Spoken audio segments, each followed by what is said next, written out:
ઝાલોદ પ્રાંત કચેરી ખાતે મદદનીશ ચૂંટણી અધિકારી શ્રી A.K. ભાટિયાની અધ્યક્ષતામાં સોશિયલ મીડિયા ઇન્ફ્લુએન્સરની મીટિંગ યોજી તેમાં સોશિયલ મીડિયાના માધ્યમથી મતદાન જાગૃતિ કરવા અપીલ કરવામાં આવી. કોઈ પણ મતદાર મતદાનથી વંચિત ન રહે તે મુખ્ય હેતુ હતો.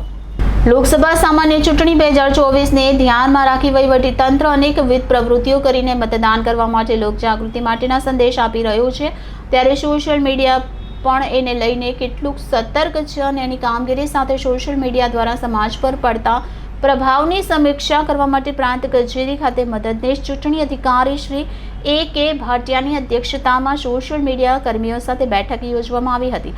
આ બેઠકમાં મદદનીશ ચૂંટણી અધિકારી શ્રી A.K. ભાટિયાએ સોશિયલ મીડિયા કર્મીઓને સંબોધતા કહ્યું હતું કે સોશિયલ મીડિયા એ કમ્યુનિકેશન માટેનું સૌથી મોટું પ્લેટફોર્મ છે, જેનો સામાન્ય માણસ પણ તેનો ઉપયોગ કરતો હોય છે, જેથી આવનાર ચૂંટણીને લઈને સમાજના લોકો મતદાન કરવા પ્રેરિત થાય તે હેતુથી સોશિયલ મીડિયા એ પણ પોતાના તરફથી કોઈ પહેલ કરવી જોઈએ. સોશિયલ મીડિયાનો પ્રભાવ સમાજ પર સૌથી વધુ હોય છે. તે જોતા ચૂંટણી અંગેની જાણકારી સહિત અચૂક મતદાન કરવા માટેનો સંદેશો પ્રત્યેક વ્યક્તિ પાસે પહોંચી શકે અને જિલ્લાના કોઈ પણ મતદાર મત આપવાથી વંચિત રહે નહીં તે માટે મતદાન જાગૃતિ માટે સોશિયલ મીડિયાથી સમાજ પર હકારાત્મક અસર થાય તેવા શુભ આશ્રયથી તમામ સોશિયલ મીડિયાએ સમાજ પર પડેલા પોતાના પ્રભાવનો સદુપયોગ કરી સૌ મતદારો 100% મતદાન કરે તેવા કન્ટેન્ટ રજૂ કરવા જરૂરી છે. તેમણે દિવ્યાંગજનો, મહિલાઓ, વયોવૃદ્ધ મતદારો તેમજ